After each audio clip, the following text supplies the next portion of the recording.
Hello, I am the chair of the undergraduate programs at SPGS. My name is Teresa Gilmore. Welcome to this week's module, Focus on Feedback. Feedback is important to our students. It helps them to develop and fully learn the concepts in your course. Feedback through your voice, through written word, helps the students understand there's a real person on the other side of Moodle and that you are there for them. At Baker University, students need to hear your voice in the online classroom and need to see you in there. This module provides several examples of ways that you can do that and also provides some communication tips with the 7 C's of effective communication and the 7 keys for effective feedback. As you move through the module, I want you to keep in mind Benjamin Bloom's research on the affective domain of learning.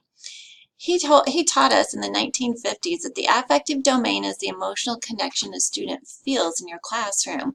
And he showed that the student really doesn't learn or grasp what he needs to understand until that affective domain is created. That affective domain is the connection the student makes between himself or herself and you.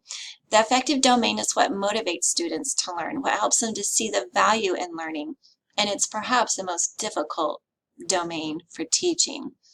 It can make or break the student experience. Your voice and feedback in the online and on-ground classroom help your students to develop and fully learn the concepts in your course. To understand the impact your voice makes, I leave you with a brief anecdote. After commencement one year at Baker University, a student walked up and said, "You're Mrs. Gilmore." I said, "Yes." So we started a conversation. He was a student, or he was one of my students during the writing course, which was his second course in the program 2 years prior to commencement, and he still recognized my voice.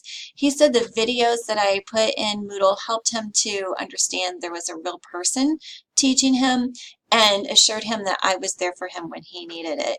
And it was remarkable that we were able to meet there at commencement. I share this so that you can know your voice makes a difference. Please continue through this module to learn more about student feedback.